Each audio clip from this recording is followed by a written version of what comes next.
What is up, everybody? Hey, hey, hey. So thanks for joining us.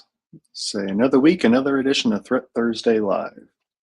This week should be pretty cool. We're talking about something that should be kind of near and dear to every defender's heart, as well as to every potential red teamer, pen tester, threat actor out there. It's data protection, right? From the defensive side, can you spot data that's not supposed to be leaving your network, leaving your environment? Can you spot it being accessed, copied, moved, all of those kinds of fun things? But from the threat perspective, what kind of routes do you have to get that data out of your environments? And today we're going to kind of show off a couple different ways to do that. Hopefully you guys kind of take something cool and new out of this. These were interesting to put together, so hopefully you like them. First one, Yeah. we want to start kind of talking about probably how we're staging files, yeah? Yeah. So in this, I wanted to say too before we get into that, it is very difficult from a defensive standpoint to see what data is leaving your infrastructure or your environment if it's done over HTTPS, which is most of these. So you'll see that when we get to the detection piece itself, in that it can be very difficult if you don't have like break and inspect or some kind of um, WAF or something like that to capture like this HTTPS traffic going through, because obviously it's all encrypted. So we kind of have to go around some different ways to be able to identify this. There's also canary tokens, which are super great. Maybe we should do a TT live on that here in a couple weeks or Yeah, that could be so. a good one. Yeah, that could be a good one to kind of help bolster these detections up. But you'll see when we get into it. So without further ado, let's get into some of these tests. So we've got three, I guess one of these has two different ways. So we have essentially 3 or 4 different ways that we're going to exfil some data out of our environment. First one up, I guess we'll start up here at the top with Discord. So Yeah, this one's pretty fun. You wouldn't expect this to kind of work in a lot of environments, but it turns out Discord and other kind of chat apps like this aren't quite as filtered as you would expect them to be in enterprise organizations.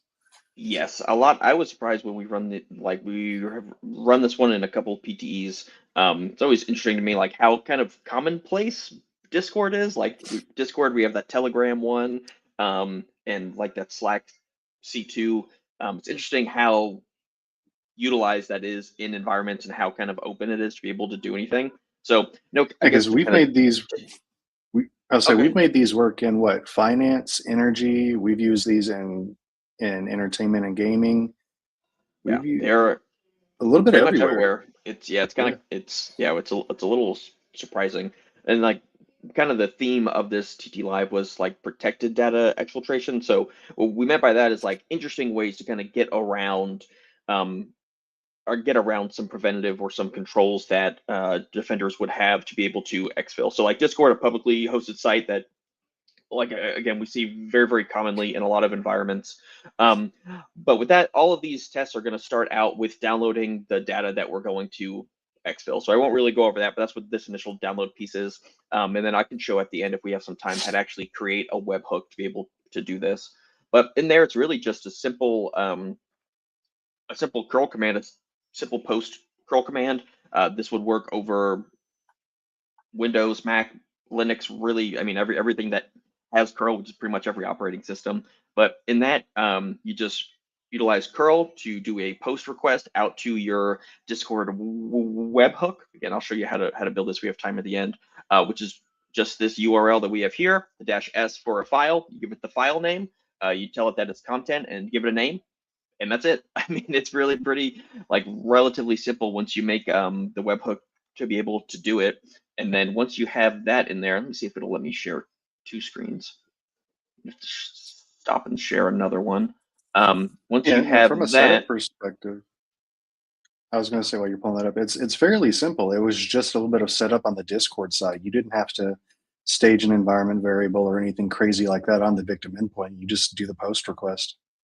yeah, to do I guess because we're already in here. So this is what it looks like once you upload it. So we did it to the 3 different files that we had on this 3 different staging files that we had, and it just gives the name that you told it to. Oh, I forgot that I'm not sharing the other screen. But it gives it the name of what you want it up to, then the 3 different files that we had, and then to create this, all you need is a Discord channel. You go to edit channel, integrations, you make a webhook, literally just new webhook, and then you copy the webhook URL, and that's it. That's all it takes to create this. Super simple. You just run that one-liner against it afterwards to be able to actually exfil that information or those files. So super useful. Again, if you allow Discord in your environment, or that's something that people just kind of utilize, it really is a great way to hide what you're doing because it really just blends in with a lot of other traffic on there. And I think we'll just do all the detections at the end. We'll go through all the tests first because they're all kind of similar, right? It's just pointing to different locations. So we'll do them all at the end. Next one up is to actually just encrypt the file that you want to send over. So the point behind this one, again, it being this protected data exfiltration, is just to make it harder for the defenders to either spot it or for the tools you have to see it. So again, I'm sure you guys, probably most of you on here, have sent some kind of email file or message that maybe Gmail thought it was malware or something like that. We run into that all the time when we send things between ourselves. So if you just password protect the file, the different AV engines aren't able to read through it. It's really a pretty simple bypass to be able to send really whatever you want. Sitting here again, very similar to the other one, just downloading the 3 files that we're going to stage, downloading a portable 7-zip. We see a lot of adversaries utilize this portable 7-zip 7ZA to be able to password protect archives. So up first, we're just going to actually create the initial archive, which is going to be those 3 downloaded staged files we have. Just call it archive SCYTHE.zip. Next up, we're going to utilize that 7-zip executable that we downloaded, give it a super secure password, and then just essentially overwrite that same zip with itself as a password protected archive. So now that we have that, we have 2 different means that we're going to exfil this information out by. One of them is just exfil over C2, which is great if you have, if you have a C2, you have an already established connection. Our C2 typically goes over HTTPS, so all of this is going to be encrypted anyway. So that one is a really great way to exfil information out, because that connection again is already established. From Insight, you can click these 3 dots and click download. That'll download our encrypted file. And then the second one we had was to send it out just to a site on the internet, right? So the last couple times we've done this, we'll send it out to either like transfer.sh or file.io or ugu.something is the latest one that we've been using. For this is a new site that we've discovered. This is not like a file hosting site. It's just a website that's httpbin.org. It's just a website that exists to allow you to make HTTP connections to it. So a really great testing site, you guys to utilize to see what is able to actually leave your environment. But with that, this is very similar to that curl that we did for the Discord exfiltration, but in this, using an invoke web request, which is just an alias for wget, which is essentially the same as curl, but using this wget to push to the site, telling it to be a post, very similar to that Discord, and then just giving it the file that we want to exfil out. See here, status code 200. So utilizing this to again send it to just another open. You could think of it as a open file storage site, right? There's a million of them. You could stand one up. All you need is just the ability for it to receive that post data that you're sending over to it. Nothing else to really show on this one, because this is kind of, like I said, an ephemeral upload that it has, so it's not going to exist there anymore. But we still have that file here in SCYTHE that we can download to show our exfiltration. And then the last one, this one was my favorite one for a while that we utilize a lot. So performing exfiltration over AWS. Again, similar to the Discord exfiltration, this one is great because AWS is allowed pretty much everywhere. I mean, it almost has to be now, because so many places use it. It's your infrastructure, it's your storage, it's your logs. It's your access to your AI agents. Yeah. It's everything. It's everything. I mean, essentially, it's everything. So in there, this one is super great because more than likely it's already allowed. This traffic, these connections are already allowed. So first up, we're creating our file. We're going to exfil. I got a status code 80, which means it already exists. So I didn't clean it up the last time before I ran this, but that's all that means is that that file already exists. So we have our staged file here. And then for this one, we're going to use this AWS exfil single file.ps1. I would recommend that you rename this if you're going to use it in real life, but for testing, it's totally fine. So we're going to download our AWS exfil single file PS1 script. And then in the test itself, we have all of these parameters that we have that we've set already. So our bucket, we're going to send it out to the region that that bucket exists in, the file we're going to send to, and then our access key and our secret key. These have already been disabled, so you can try to use them, but it's not going to work. And then the key of where we actually want to send this, where we actually want to send this file to, or what this file is going to be called once it's sent up to AWS. So the script itself is going to parse all of this information, and then really just to put it simply, upload this file to our AWS S3 bucket. So in here, we see that we get a link to where it gets sent to, and I can switch over to our S3 bucket. Oh, sorry. Switch over to our S3 bucket. You can see the encrypted society S3 folder, exfil.txt, exactly where we told it to send it, right? Again, that one is super useful because, again, it's allowed in almost every place that we go to, right? Like, you're probably using AWS in some form of infrastructure or storage or AI agents or whatever it is, that more than likely you're going to be able to run this in your environment, and it's going to look pretty normal because AWS gets a ton of network connections over to it. Yeah, it's really interesting with this one is, yeah, on the day to day, it's going to blend in and look just like everything else. It's probably going to stick out a bit like after the fact, like during a forensics investigation or something. Yes. But at that point, you kind of already have the data, so you don't exactly care, right? Yeah, once it's in there. I mean, we see the one thing about exfil, I think that really kind of stands apart from a lot of other TTPs is that it's pretty much universal no matter who the threat actor is, right? Whether it's a ransomware kind of smash and grab, they're exfilling information for like to be able to invoke like double extortion ransomware. If it's an APT or state sponsored group of some sort, they're probably going to exfil data because they want whatever they want whatever information you have, right? They want that intelligence. Excuse me. I mean, the same thing with corporate espionage. I mean, this really is the tactic, other than adversaries running who am I, right? But other than that, like, this is really the tactic that you can see across really all kinds of threat actors. It's kind of universal, which I think makes it unique and also very important. Yeah. So then What with oh yeah. Before you dove into the detection studio, I was wanting to say about these tests. The one thing we did for our customers, instead of these being just like random blank files or just a bunch of like A's written into a text document, we built these out to actually mimic the kind of data you would be trying to protect. So if you've got some kind of DLP application or platform that's keying or triggering on files that are being copied or transferred with like social security numbers or specific kinds of keywords, looking at credit card numbers, like those kinds of different things. So we built these files out to be rather large actual files and data sets for you so that they should help trigger if you have some kind of detection in place to spot movement of those different file types.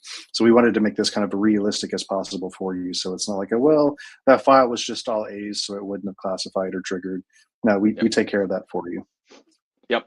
You said it's got socials, it's got credit cards, home information. I think one of them has some synthetic PHI, some health information in there. So yeah, that's great call out, Trey. I totally forgot about why we even started doing this one was because that this data was supposed to be PII, PHI, PCI, things like that.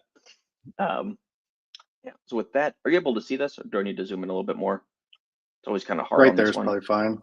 There. Okay, good. So in here, a couple different detections. All of these are kind of similar because, again, we're essentially doing the same thing, just multiple different ways. So the first one up, I know I talk about this quite a bit, but focusing on your PowerShell, your command prompt. I added curl in this one as well.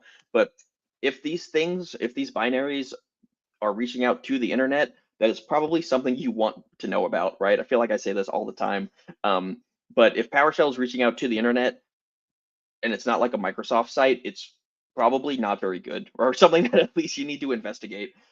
So up first is just looking at network connections and DNS events related to PowerShell, CMD, and curl. So in here we have PowerShell doing some queries, some DNS queries out to training stage Unicorn Croft, which is our training C2 that we utilize what we ran these tests on. And then that http bin.org, which again is that site, is that file hosting site that we exfilled some of those files to. I really like this rule because it doesn't matter where you're exfilling it to if you have to do a DNS query to reach it. So if it was Ugu or file.io, transfer.sh, any of those other ones, it should still pop up here, right? And then we see some host names over here on the right. Just because you're doing a network connection doesn't mean you're going to have a DNS query associated to it, which is kind of like proof here by having 3 different destination host names, only 2 different query names. But in here, so this is another one too. You can see PowerShell reaching out to AWS. And I think to Trey's point in this, like if you see this as kind of in and of itself, it might not seem too big of a deal because it's happening 3 times. Like if we were to do a search over like multiple days, this is only maybe a half-hour query, you'd probably see a lot of these. And probably in your own environment, you would see quite a lot of connections going out to AmazonAWS.com. So really, AWS, a great way to blend into your environment. And then next up, so the next couple, we're looking at process creations instead of the network connections. So looking for curl, reaching out to Discord. So this again is looking at the image of curl and it reaching out to like the Discord webhook in the command line argument. Another good one on this, because this is a little specific, probably a little easy for somebody to get past, is just looking at command line arguments related to curl, right? Depending on your environment, you might get a lot of hits, but I think you probably would be able to filter that out moderately easily with, with a few days investigation. But in here, we can see, really just plain as day, where it's, which files are being uploaded to, what the webhook is, and then that name of what it's going to look like on our Discord end. And again, this is really just looking at the image of curl and seeing what it's doing. It could also do again that parent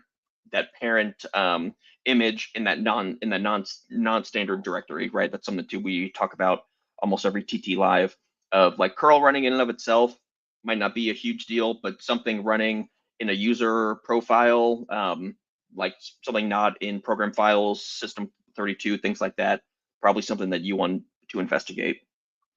And then similarly, looking at curl as a child of PowerShell, uploading to AWS S3 buckets. This again is a bunch of different command line kind of argument keywords that it's looking out for. So looking at AmazonAWS.com with a parent image of curl, looking at this -H, this authorization, some things you have to have in your curl request to AWS S3 that we're looking for on here, right? So you can't just like how you did the Discord one. It's just that one-liner that pushes it up.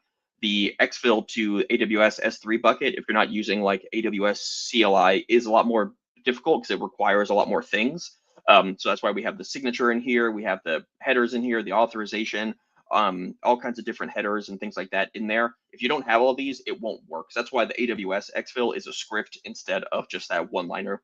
But by it having these almost incidental controls, it allows for us to have a lot more of a detection kind of aperture because we're able to look for a lot more things that have to exist, right? All that being said, you could just base 64 encode this and then you wouldn't see those keywords. But that again is why you look at this parent image and image kind of hierarchy to be able to point out anomalous behavior. Yeah, holistically though, they all build up to paint that picture for you. If you Yeah. just saw the curl initially, you might be like, that's probably Dave doing something that he usually does. But Yep. with that -H, like you said, with the authorization, with all the extra fields, or even seeing that kind of base 64, that at least would kind of tip you over that investigation ledge. Yeah, for sure. And this one too, because it has to be so verbose, it really, I mean, it's telling you right where it's going, right? So that's, again, some more IOCs and some more tip-offs. The Discord one is very similar too, where you can really see what they're doing because it has to specify so much stuff. And then next up on there, excuse me, some network connections. Again, from the non-standard directories. This is really one of my favorite ways to look and to hunt and to find some anomalous activity. Things should not be happening in these non-standard directories, or it should be easy to kind of realize that this is good or it is anomalous. It needs to be investigated. So in there again, just looking at the images outside of program files, system32, program files x86, etc., and seeing of these what has had a network connection out. So we see here some pretty obviously named executables that we have, but really regardless of what the executable is, seeing a network connection or DNS request from these would probably be something you'd want to investigate. I would say too, if you got three different images reaching out to the same place, could also be something that should kind of tip you off and something that you could investigate. You could change this to, instead of doing the values, maybe be a count of image by destination IP or something like that. You kind of mix it up to fit your detections. And then last two real quick, looking for 7-zip protected archives. This is looking at command line arguments for utilizing 7-zip as the image. 7Z, 7ZA, 7ZE, all of those are different versions of 7-zip itself. And then looking at the command line arguments to have some of these flags like tzip for the password, -mem for the memory type that you have in there. Just some different keyword detections on that. You can also look at like files being created that have a .7z extension or .zip extension, but I find that those are normally very, very noisy. Also pretty easy to get around because you could just change your extension to a .txt, and then it would bypass your detections. But just something to kind of think about. Just because an adversary can do something does not mean that they will all the time, right? They can be just as lazy as us, so they might just leave it as a .zip file, so maybe that detection would be pretty good. And then the last one is looking at execution policy bypass. This one specifically is for an execution policy bypass on a file that exists in the temp directory. Again, looking at non-standard executions and things like that. So you see here, this execution policy bypass should be pretty uncommon in your environment, or maybe just done by a couple of admins or server management, things like that. And then in here, you could see that environment temp, which is pointing to that to the temp directory, which is where PS1 exists. So kind of those two things coupled together, definitely pretty anomalous and something to take a look at. Again, as I guess an incidental triple hit here is that non-standard directory running PowerShell. Please employ that in your environments. It is really, really useful. Yeah, so went a little long-winded on the detections there, but that's pretty much what we've got for this protected data exfiltration. Some different ways that you can perform it, as well as some different ways that you can detect activity like this. One thing for people to kind of think about here with these descriptions of these kind of shows, especially on like that 7-zip image one he was mentioning, out of that temp directory, that's kind of a lot more obvious that something might be amiss there. What's been interesting with the kind of emergence of a lot more of our AI toolings and like things like Llama or like pick your harness that you're running, right, or some kind of GUI app, a lot of them have been starting to run out of that app data folder lately, as opposed to like program files or program files 86. So that can kind of muddy the water for you a bit. If you go too broad with your detections there, you're going to start seeing all of a sudden a ton of noise from stuff that you didn't realize was running out of your user directories. Yeah, well, that's one too. That's why I really like to focus more on like excluding certain places and trying to include a bunch. Because like you said, if you go like if you look at all of like the user writable directories, there's a ton, right? It's your user profile. If you're an admin, other people's user profile, temp, public, Yep. app data, local app data, roaming. I mean, you can create different folders and do different pieces like that. So that's why I really prefer to exclude, program files and system32 and places like that, which you could still get around if you have the permissions. You can write things anywhere, but more than likely you'll have to write something in one of these non-standard user writable directories first before you're able to escalate and get to these other kind of more difficult, more privileged directories to write files there. So Yeah, exactly. Well, cool. This one's always interesting. Like we told you guys, we use these different behaviors on a lot of our purple team engagements, and to this point, they've all been fairly successful. There hasn't really been one engagement we haven't gotten data out one of these paths. So these is probably something for you to check out in your environments, kind of see if you can realize how data is moving, how it's being staged, and then exfilled. If you can spot things like those curl commands or post out to other places, you never know. You might find something weird, and then the hunt is afoot. Yeah, for sure. With that, I think that is it for today. We will catch you guys again here in 2 weeks. All Till right. next time. Thanks, everybody. See you later.